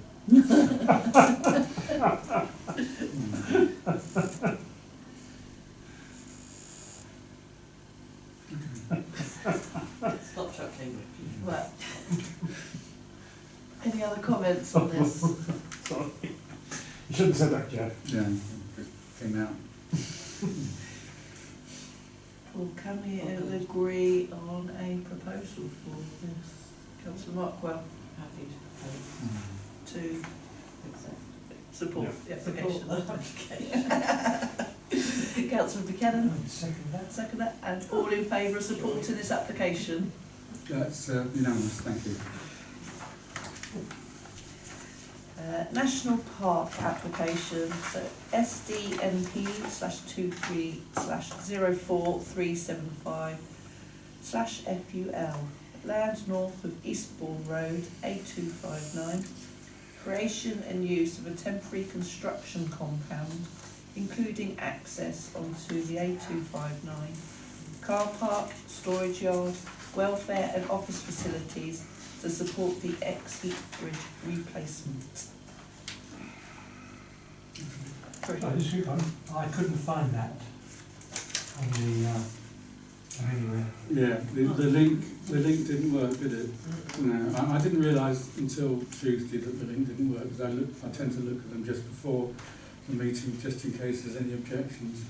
I should have, that's okay, I was just making a point. yeah, I should have, Done the report. what I'll do is I'll circulate instructions as how to get to the South Downs site. It's very similar to the Lewis search. It's very similar to the Lewis format, but you've got to obviously find the right page. And I actually just Google South Downs National Park planning applications, and that kind of takes you virtually there. So much more proficient. so I was thinking I should have circulated You instructions, found it as well, but did you? Oh, it's just me.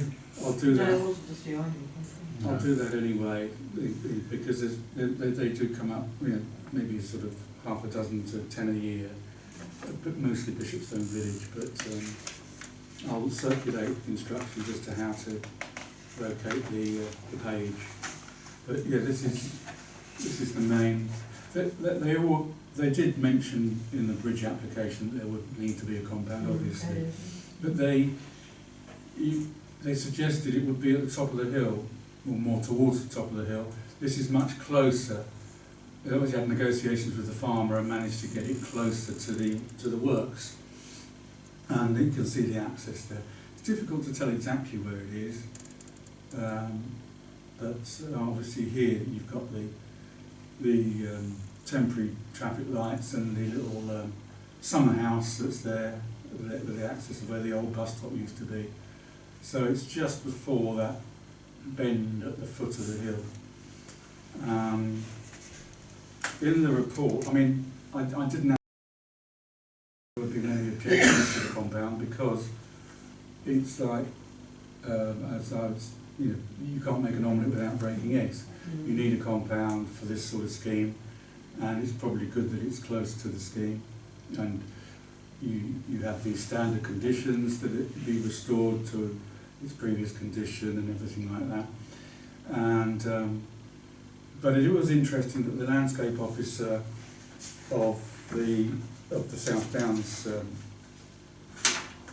authority did say that it would be difficult to get the land back to its prior state. There will be some ecological impact, maybe, you know, for quite a number of years on the area of that land, and some compensatory works might be justified. And we've had a long-standing problem with the danger of this path coming down from the top of the hill on the highway verge. We've been, a resident has been sort of pursuing it quite politely with me for a number of years, and I've sort of sympathised, and I've tried to get the county to take responsibility or the National Park Authority to take responsibility, and they won't, or they're not really interested. The problem is with the thorn bushes have become overgrown and have sort of narrowed the path to the extent that it's quite dangerous, and there's also some erosion below it as well.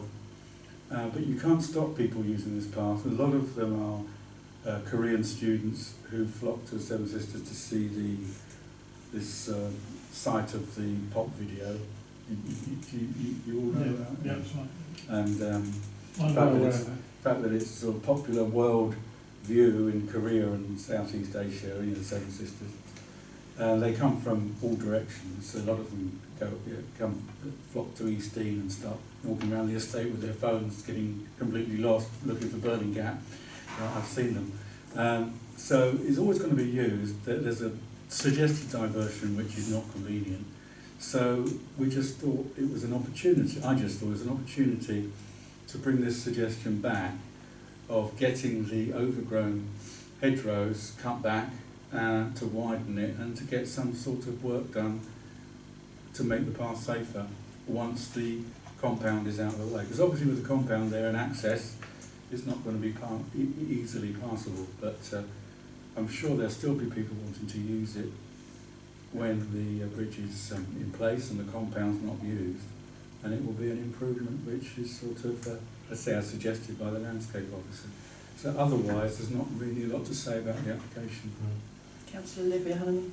Yeah, when I saw the path had been put into here, I was actually really like, yes, we really need this path sorted out, because just, you know, as a single person walking down, you now, the only option, if you wanted to go that way, you've either got to go through the fields, which isn't brilliant if you're on your own, or doesn't matter who you're with, but I was like, yes, because I did used to use that path, and now you can't use it, and I really do think we should push to get this cleared again, because it's so it would be so much easier, because then people from Seaford could just walk straight down, use the pub, use the facilities. So I was really pleased this was on here. Well, so it was just reading the landscape officer's letter, and that gave me the idea, you know, some sort of appropriate compensation for what might be a sort of quite a long-term impact on the land. Councillor Richard Home? Okay, Chair, yes, so obviously when the Exit Bridge was approved, I mean the access for non-vehicle wasn't approved, was it? We're still in that consultation period. So in a lot of ways, what that path is going to be doing long term hasn't been resolved. So, and in a lot of ways that needs to be resolved before you can even start what they're trying to do. So that's one question. If you do agree with it temporarily, I think it's going to make that path is going to be separated from the office. It's not a footpath. It's going to be basically effectively blocked either way. Otherwise, people start getting into all sorts of problems. It's bad enough now. I mean, I haven't seen anyone probably walk it, not for a long time when I passed by. Once in the summer I saw someone struggling, but I very rarely see someone actually on that path now. I think people the locals got the clue it's not suitable, basically, to get to it from another direction. I mean, that's what I'd recommend anyway. So that's one question. I reckon the time span is going to be more than what they said. Because when they're going to demolish the footbridge, the existing bridge, for example, is that going to be straight after? Or you say it's bound to be delays one way or other. Say 22 months could easily be another couple of years on top. So the practicalities might be difficult, but it's worth suggesting, I just thought. And you also got access issues as well. Are they going to do temporary traffic lights? Are they going to have people coming out? It's a very narrow A road there, as you know. So how's that going to be working with the figures of the traffic? It's going to be proper foreman. Is that the word? Is that the term I want for? There's a way of getting vehicles out there. You have to have a certain number of people out there, don't you, to help do the traffic movements and everything. I mean, I assume that's all part of it. Oh yeah, they'll be required to. Yeah, otherwise it's going to be extremely dangerous. But I'm pleased it's done in the daytime hours and all the rest of it, in quite limited daytime hours. So that's welcome. I prefer, a lot of ways I prefer them at the top, but then you get in issues with the residents, wouldn't you? And if you feel further up. Yes, this keeps it well away from the residents, and obviously it's up to the farmer as well. They've obviously had quite lengthy negotiations with the farmer. Okay. They're depending on his goodwill and what he wants or doesn't want. So I definitely turn it down as such, but we've got reservations about some of the technicalities, especially with the. You can support it, but as I say, hanging it on the hook of the landscape officer's letter, which is in there, I would recommend you suggesting that once everything's done and dusted, then the compensatory works suggested by the landscape officer could be to improve this path and cut back the vegetation. Because you can cut back the vegetation without ruining the hedgerow, because it's very overgrown at the moment. So it's a suggestion. It might just be cast to one side, but it might be. I've always been quite disappointed that there isn't come back here. Sorry, Chair. I'm disappointed there's not actually what I call a made path now from the edge of Seaford down to the Exit Bridge. I mean, there's enough demand for it. I'm sure there would be, especially with the new build and everything that's going on. So post new bridge. The view over the view over the meanders and everything from the top there is really outstanding. The way it opens out. Yeah. Yet there's no pedestrian path for people to take the benefit of it. I came down this road last week and there was people trying to start to walk, and then they were in the road because it was so overgrown and that road's so busy. Right. Now, and they were the just buses bash into the trees. and they were just walking in the road, so. Did they have a map? Because if you're a stranger to the area and just following the map. You just don't get it. No, they didn't. They might have a phone. Oh, kids have their phone now. Because, you know, the footpath would be on an ordnance survey map, and you can get people wandering around the area, not used to it. Because it's not official footpath at the moment, is it? It's not. No, Well, not officially. No, if it had been, we would Yeah, have exactly, been not able official to footpath, never has been. apply more pressure. But it's like a permissive path which is established. You know. Yeah, oh yeah, it's just, obviously, yeah, but It needs to be considered. Well, yeah, but as I say, it's just a suggestion. We can't go and say it's a requirement, but it's when I read the landscape officer's letter about compensatory works that, you know, it just occurred to me. So, as I say, you can either support the application, plain and simple, or support it, I would suggest, and add this as a proviso, referring to the landscape officer's letter. Can you mention the timeline, please, on the other consultation? Because it's going to coincide at some stage, isn't it, with the approach of the access for non-vehicles, but it hasn't been resolved yet, has it? You mean, yes, it's really coincide. urge them to resolve the Well, yeah. problem over the provision for cyclists. Well, and walkers as well. Yeah, but just, yeah. It hasn't been That's resolved. always been a I know, bone yeah. of contention. Yeah, thinking about that as well, yeah. Councillor I'd like Olivia. to propose what's being said. That we support the application Yeah, with and the with the the path. path, and we want to specify which path this is going to be. Yes, yeah. And make sure it ties in with the consultation for the outstanding, yeah. unresolved issue of the use by cyclists and pedestrians. Yeah, basically, it all ties in, doesn't it? Yeah. Can I have a second on that? Councillor Clay, thank you, and all in favour? Unanimous, thank you. Good, all good. So we've done 5, we now go on to agenda item 6. Tree Works Refusal Appeal TW/21/0048/TPO Martello Cottage, Bramber Lane. I haven't got any plans for this really, but it's sort of something which required a site visit really, and a lot of members would be familiar with the site anyway. It's not unusual. I don't know why it's taken so long to come to this point, but it's a straightforward issue of whether this tree, which is it's a type of spruce, I think, is dangerous to users of Crooked Lane, or whether it's whether it should be retained for its amenity value. Any comments on this?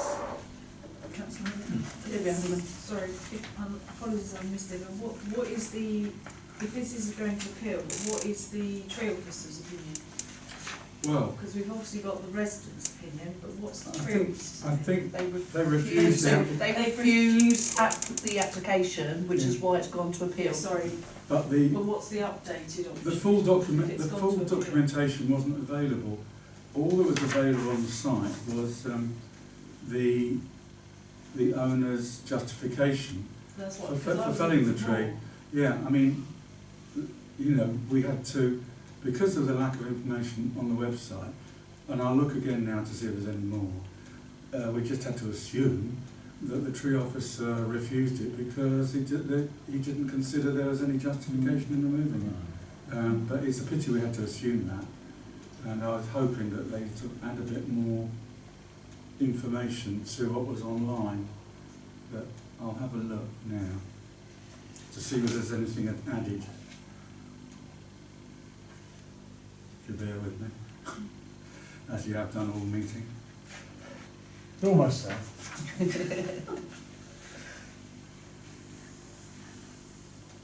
At least it's warm in here anyway.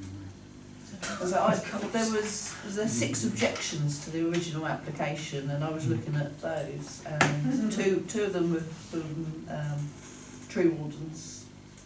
And some of the points that the objections put across was that actually it's a heritage tree, and they've done a heritage trail in Seaford with heritage trees, and this is one of them that's actually in it. And because it significantly benefits the local character of that area. and the trees for Seaford wardens were saying that maintenance would be required on the tree, not felling it. I was just wondering about whether it would be just satisfactory to cut it back, because they're talking about the overhangs and I mean, I know they think it's a dangerous property, but... It's one of those trees that moves. So it's like It- very little one. So as the wind blows, the tree moves, but it moves. If it was going to be of any danger, it would have had a lot more breakages and things happen over time. Yes, I mean, it just says refusal to grant consent to carry out works, which is a sort of general wording, so.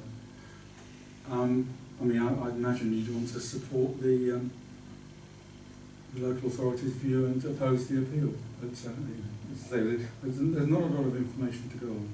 I was going to say, I have to say, having had a tree this evening in the dark, that is a big tree to have right next to your property. If there was anything, as the person has said, if there was any parts that have broken off and everything, it's almost like, because obviously we've seen it when it's not windy, and it's what does it look like when it is really windy, because that is a big tree. But it's a healthy tree. It is. a healthy Because tree. even in their appeal, they've said it's a healthy tree. This is why it's difficult, And actually- because obviously the residents concerned from that point of view, and they live with that tree, then obviously taking down a big tree like that is, it's a big tree. Big heritage tree. It's a big heritage tree. So you can sort of see what the residents are saying, but you can also sort of see like, you don't want to take down a tree. But they had 6 objections. I know. Which, how many do you usually get objections to a TPO application? I This know. is, Very difficult, I think this I one. think we have to, sorry Chair, wonder if we can put in a recommendation for having the tree reduced somewhat. Yeah, so you think there's a proper But maintenance? it won't rejuvenate, because it's a conifer. really. Yeah. Yes, they're not so susceptible to sort of... No, things like you do with Regeneration. taxes, which is you, those type of conifers will rejuvenate, you can cut those down to them and come Yeah, back in. But I don't know whether most of this type of conifers don't recover. I'm not 100% sure, we're not knowing the exact variety. Councillor Richard Honeyman. I was going to say, I don't think we're not experts, so we've got no extra information, so I don't think we can really comment any further, to be honest. I think We've obviously got a residence, so. if you know the area, you can comment on the amenity value of the tree, but I suppose you can't really comment so much on the arboricultural detail. Which is what we want, really. Yeah, but It's a safety aspect, isn't it, we're looking at, is the Yeah. crutch little bit, isn't it? But well, the you don't have to comment. Sorry. sorry. You don't have to comment, no, we haven't got a comment. The tree officer, though, who refused it, has some knowledge of trees. Exactly. So actually, it's supporting, I think, the tree officer in the refusal. But also it says in the letter about it's been agreed by the Department for Communities below. What's their justification? Have we got the justification as to why they're agreeing to a hearing? No. Perhaps it's because of the number of objections. I don't know.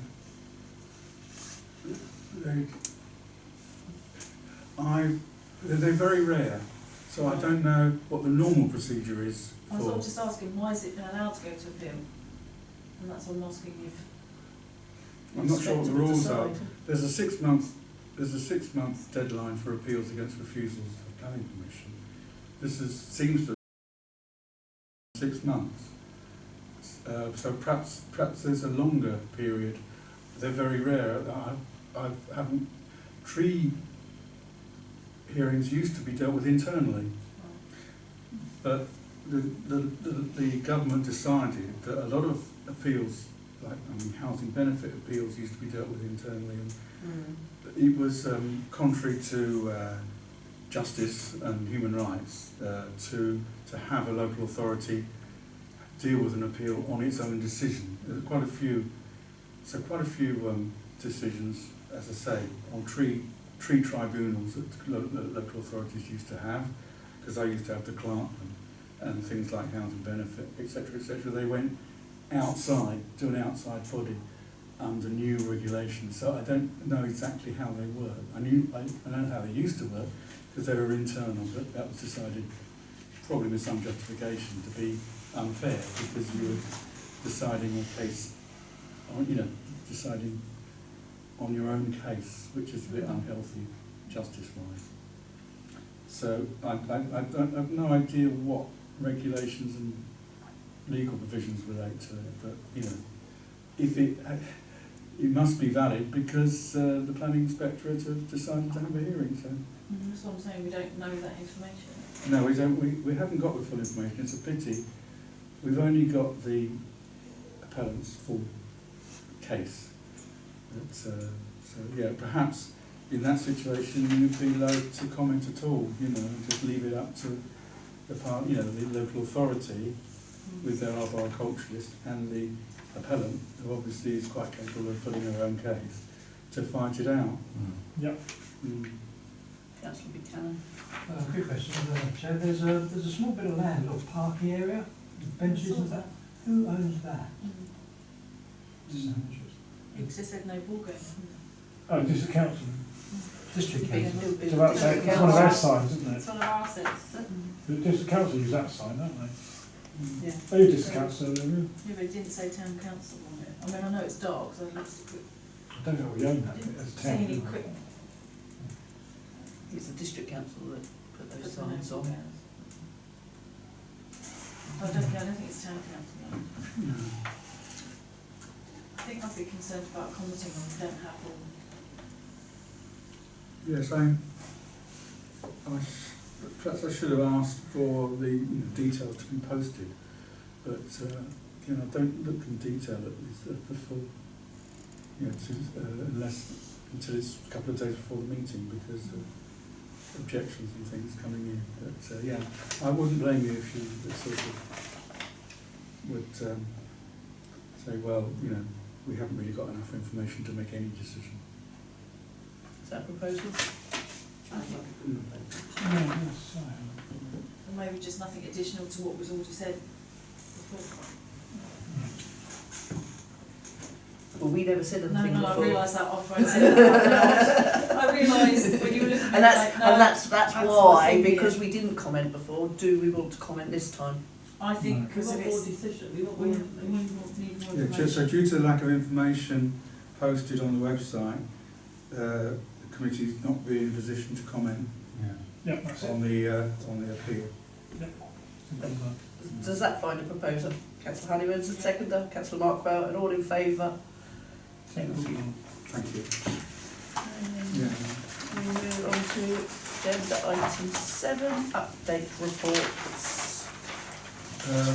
Nothing really to add. I think everything's gone according to our recommendation or response. Yeah, approvals, no objections. Our own tree works application was approved, and the tree works application for 9 Harrison Road was approved as well. And I think that was in line with our response. Can I comment, Chair? The co-op Seven Sisters has been approved as far as I know. Looking on the website, decision, officer decision. If you want to check, it's on fire. But how I read it, it's been decided. Oh, right. Approval. So I don't know if you know anything about that. Well, no, the cut-off point sort of last Wednesday, so anything since last Wednesday will go to the next. What cut-off it is, right? Yeah. Schedule. I go to the local authority's website for the decisions for the whole month. Okay. Right. And yes, sometimes decisions don't get posted that promptly, but I don't think we missed much. But I'll have a look for that one anyway. It's been about a year since we considered it, wasn't it? About that Yeah. now. Any other comments? The recommendation is to note the report and the decision set out in the schedule. Noted. Thank you very much. Meeting ends at 21:04. Good, isn't it? Thank you.